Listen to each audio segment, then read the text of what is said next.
Welcome back to Media7. It may not have escaped your attention that the FIFA World Cup launches in South Africa this week. Both Sky and TVNZ will be broadcasting from the tournament. But there are other pictures to be had, and some of them are quite spectacular. As the world's finest footballers converge on South Africa, so its most talented advertising creatives turned their minds to World Cup 2010. Pepsi went for an idyllic football fantasy with Akon on the auto-tune.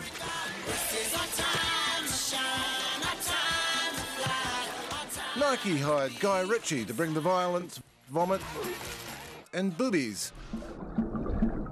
And also made a sort of meta-media thing for the world market. England's official song, performed by Dizzy Rascal and the fat bloke from Gavin and Stacey, was revealed on Britain's Got Talent.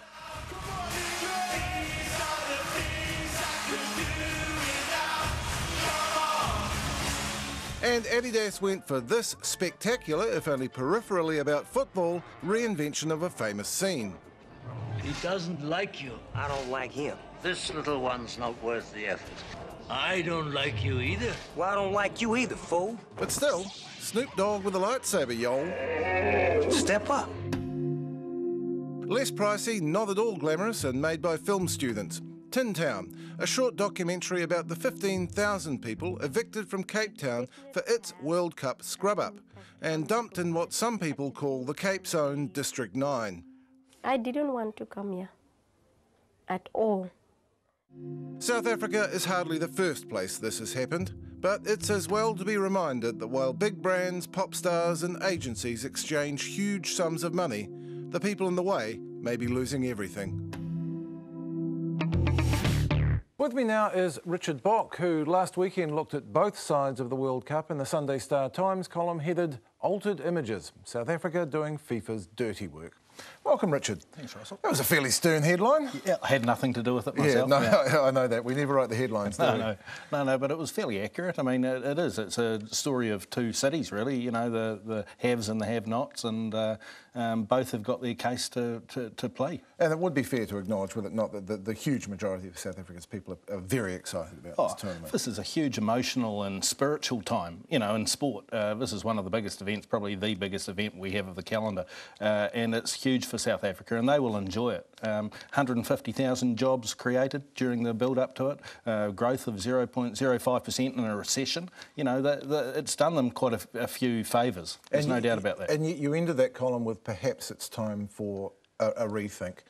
How do you think FIFA could have done things differently? Well, it's just the same old story. A major sports event shuns the masses, you know, the great unwashed, the street hawkers, the informal traders, the homeless are all pushed aside. So cities and host nations can show their sort of best face, and it's always a bit false, and the people that lose out are always the people that are disenfranchised in the first place, and this is already happening to a huge degree in South Africa without the World Cup being there, so this only pushes them back further. And as you noted, it's happened in other places. The sponsors don't really want that. They want a nice, clean place for their brand to show, don't they? Absolutely. It's not just South Africa, and we have to be careful to say that it's not. You know, London for 2012 are doing exactly the same thing with the tenements. Beijing, we saw it on a huge scale. Sydney at the Olympics, they did it. So, you know, there's no doubt that it is just a modus operandi of the big event organisers. But maybe we can look at that. Yeah.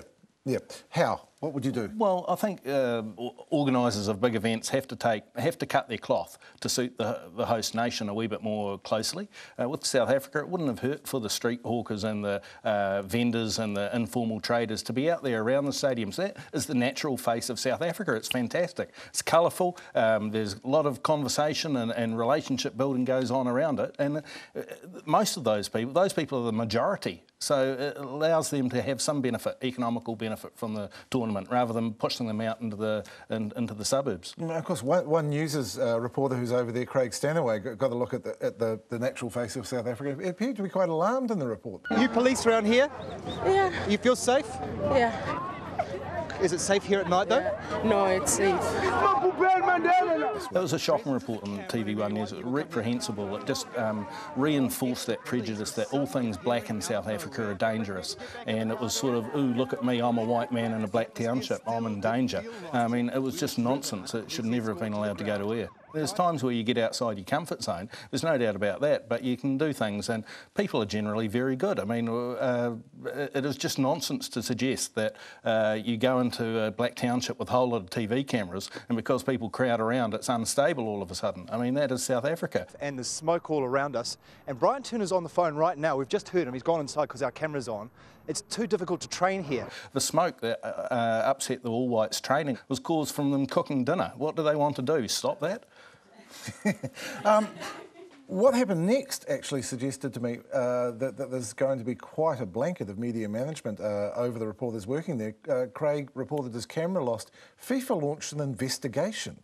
Have you seen that happen before? No, I'm just gobsmacked to hear about something like that. I mean, that stadium where the All Whites are playing, that's near the Kruger National Park, in the middle of nowhere. A $250 million stadium overhanging a slum with no sanitation, reticulated water or power. A lot of people would say that's an obscenity.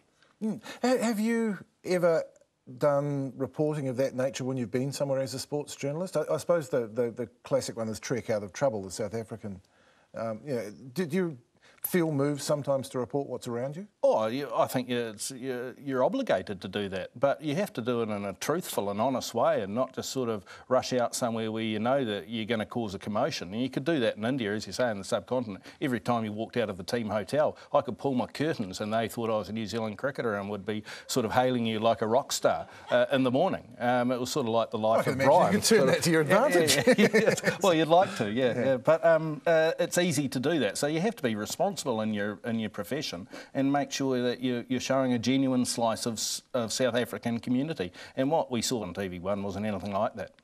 There's, of course, also a fun side. What did you make of the Dizzy Rascal and the fat bloke from Gavin and Stacey? Yeah, lovely. Name I can't recall. Lovely juxtaposition of sort of themes of songs and a bit of rap and a bit of old stuff. And if the England players can sort of back that up and play, and that's usually the joke about them. They're home before the postcards. So whether they can sort of avoid that this time with their injuries will be pretty interesting. I thought what was interesting about that, and particularly the Adidas ad, is they were only peripherally about football. There were a lot of pop stars in those ads. Does that suggest that we're really not so much talking about sport as about entertainment? Oh, absolutely. And that's what I mean for South Africa. This is a hugely uplifting time, and you can see it. There's no reason why it shouldn't be there. But it'd be just nice if people could cut their cloth to suit South Africa rather than making South Africa suit FIFA. Oh, Richard Bock, thank you very much, and go the All Whites. As we often note on this program, technology drives changes in the media. But that change doesn't only manifest in prime time. Jose Barbosa looks at what's happened to the wedding photographer. One of the cool things about the future is that it's happening to us all the time.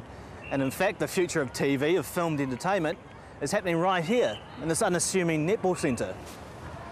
Today it's hosting an 80th birthday, and we're here to meet the man who's been paid to film it. That man is Patrick McMillan. Hi Jose. Hey, good to see you again. How are you? Oh, I'm good, thanks. He's a videographer with a difference. I watched as a strange assemblage grew before my very eyes into what appeared to be an audio-visual teepee. Patrick can not only film your event but also stream it in real time, or with a slight delay, straight to the internet. So family and friends overseas can watch along. I record straight to the laptop's hard drive. There's no intermediate software, right. So it's on the hard drive, it goes out. Yeah. So I can get, say, a 60-minute ceremony online in 20 minutes. Lately, the business has expanded in an unexpected way. I marketed myself towards weddings, and that's been gradual, yes. But the surprise part of it was the funeral aspect, yes. And basically it just took off. Right. I haven't stopped since. One of the first funerals I had done had about 2,500 views from all over the world. The feedback is that people, connected to the person or the event feel they've been part of it. It just solves that that it's a solution to people not being able to make it, and then they've watched it as it happens or on the day, yeah. And they have closure with the event. Yeah. It's tough work. Even just standing around Patrick got me sweating like Mark Ellis. I mean, a live shoot is like, yeah, all the aspects of going live is happening here. Absolutely, yeah. So it is different from shooting with a mindset that, oh, I can edit that later on. I don't have that luxury. Right. I've got to do things here and capture things as with a view that this is what's going out right now. Yeah. Which is, so that does need a different approach to the whole videography side of things. Yeah. You at weddings, you ever, you know, pick up ladies? You know, because a lot of drunk people around, you know. Oh, it is, yes. You know? Oh, well, maybe, yeah. Occasionally, yes. Coy. So Patrick has given us a little hint of the future. It's a future where geography is no longer a barrier to family. And it's people like Patrick that are taking us there bit by bit. The future's just around the corner.